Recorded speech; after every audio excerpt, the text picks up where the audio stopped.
Hello everyone, কেমন আছো সবাই? আশা করি সকলে খুব ভালো আছো।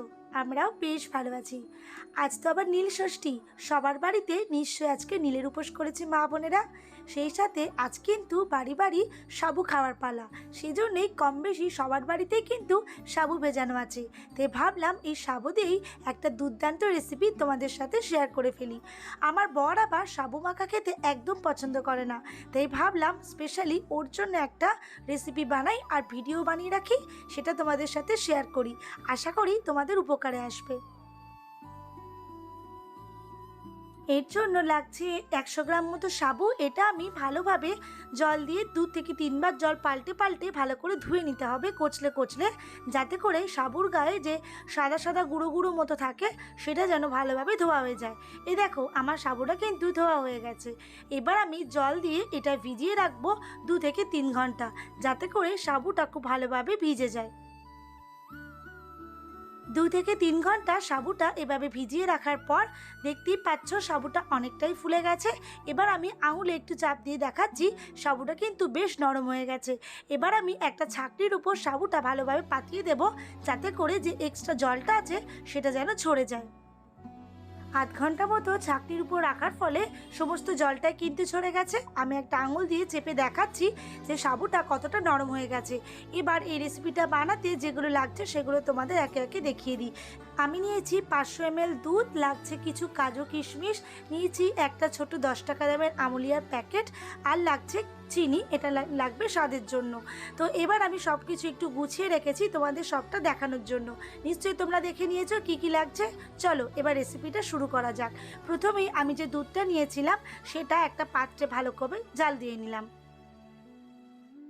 এবার একটা ফ্রাইং প্যানের মধ্যে আমি 2 চামচ মতো ঘি নিয়ে নিয়েছি। যদি রান্নাটা ঘি দিয়ে করা হয় তাহলে স্বাদ কিন্তু অনেকটাই ভালো লাগে। ঘিটা মোটামুটি গরম হয়ে গেলে এর মধ্যে আমি যে কাজু আর কিশমিশটা রেখেছিলাম সেটা দিয়ে দিচ্ছি। একদম লো ফ্লেমে কাজু আর কিশমিশটা আমি 30 থেকে 40 সেকেন্ড মতো ভালোভাবে ফ্রাই করে নেব। তবে খুব বেশি ভাজা করতে যাবে না, তাহলে কিন্তু এটা কালো হয়ে যাবে। বাকি যে ঘিটুকু ছিল তার মধ্যেই আমি ভিজিয়ে জল ঝরিয়ে রাখা সাবুদানাটা দিয়ে দিচ্ছি। এভাবে সাবুদানাটা আমি 1 থেকে 1.5 মিনিট মিডিয়াম টু লো ফ্লেমে ভালোভাবে একটু ফ্রাই করে নেব। এভাবে যদি ঘি দিয়ে সাবুদানাটা ফ্রাই করে নেওয়া যায় তাহলে কিন্তু এই পায়েসের স্বাদটা অনেকটা ভালো হয়। সেক্ষেত্রে সাবুদানাটা কিন্তু ঘেটে যায় না। তাই তোমরা কিন্তু এই কাজটা অবশ্যই করে নিও। ঘিয়ের মধ্যে সাবুদানাটা একটু নাড়াচাড়া করতে করতে যখন দেখবে এটা একটু ট্রান্সপারেন্ট হয়ে গেছে, তখন এর মধ্যে আগে থেকে জাল দিয়ে রাখা দুধটা দিয়ে দিতে হবে।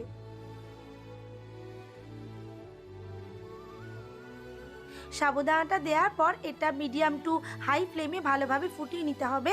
এই সময় একটা স্প্যাচুলার সাহায্যে বারে বারে এটা নেড়ে দিতে হবে, নাহলে কিন্তু অনেক সময় সাবুদানাগুলো এক জায়গায় হয়ে দলা পাকিয়ে যেতে পারে, সেক্ষেত্রে খেতে ভালো লাগবে না। এবার আমি ঘিতে ভেজে নেওয়া কাজু আর কিশমিশটাও এর মধ্যে দিয়ে দিলাম। এরপর একে একে এর মধ্যে দিয়ে দেব চিনি। আমি এখানে এলাচ দানা ব্যবহার করিনি, তোমরা চাইলে এলাচ দানা বা এলাচ গুঁড়ো এখানে ব্যবহার করতে পারো। চিনির পরিমাণটা যে যার নিজের স্বাদ অনুযায়ী দেবে। আমি এখানে হাফ কাপ মতো চিনি ব্যবহার করেছি। সবশেষে আমি উপর থেকে দিয়ে দিচ্ছি আমুলিয়া 1 প্যাকেট, যেটা 10 টাকা দিয়ে আমি কিনে এনেছিলাম। এটা দিলে কিন্তু এই পায়েসের স্বাদ দ্বিগুণ হয়ে যাবে, তাই চেষ্টা করবে এই গুঁড়ো দুধটা অবশ্যই দিতে। সব কিছু আমি ভালোভাবে এর মধ্যে মিশিয়ে নেব। গ্যাসের ফ্লেমটা কিন্তু এই সময় হাই অবস্থাতেই থাকবে।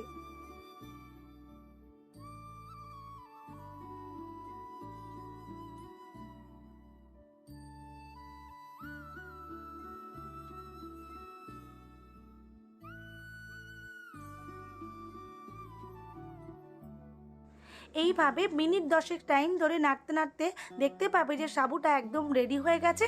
তবে পায়েসটা তোমরা খুব বেশি ঘন করার চিন্তা করো না, কেননা যত এটা ঠান্ডা হবে তত কিন্তু আরও বেশি ঘন হয়ে যাবে। সেজন্য একটু পাতলা অবস্থাতে এটা নামানোর চেষ্টা করবে। আমার সাবুদানা পায়েস রেডি হয়ে গেল। এবার আমি এটা একেবারে পাত্রে তুলে ফেলছি, কেননা যখন এটা ঠান্ডা হয়ে যাবে তখন তো এটা জমে যাবে। সেজন্য আমি যেরকম পাত্রে রাখতে চাই একেবারে সে পাত্রেই তুলে ফেলছি। তো আজকের দিনটা তোমাদের কেমন কাটলো আমার সাথে অবশ্যই শেয়ার করতে পারো। আর যে কোনো উপোসের দিনে তোমরা কিন্তু খুব সহজেই এই রেসিপিটা বাড়িতে বানিয়ে ফেলতে পারবে। এটা খেতেও যেমন সুস্বাদু তেমনই কিন্তু স্বাস্থ্যকর, আর বানাতেও ভীষণ কম সময় লাগে।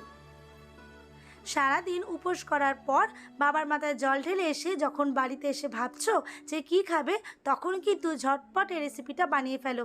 কেননা তোমরা দেখিয়ে নিয়েছো রেসিপিটা কিন্তু বানাতেও খুব অল্প উপকরণ লাগে আর খেতেও ভালো লাগে, সেই সাথে সময়ও কিন্তু অনেকটাই সেভ হয়। তাই সারাদিন উপোসের পরে এই রেসিপিটার কিন্তু জুড়ি মেলা ভার। তো তোমরা কিন্তু ঝটপট রেসিপিটা বানিয়ে ফেলো আর আমাকে কমেন্ট বক্সে জানিও রেসিপিটা তোমাদের কেমন লাগলো। আজকে ব্লগটা আমি এখানেই শেষ করছি। দেখা হচ্ছে নেক্সট কোনো ব্লগে। ততক্ষণে সকলে সুস্থ থেকো, ভালো থেকো।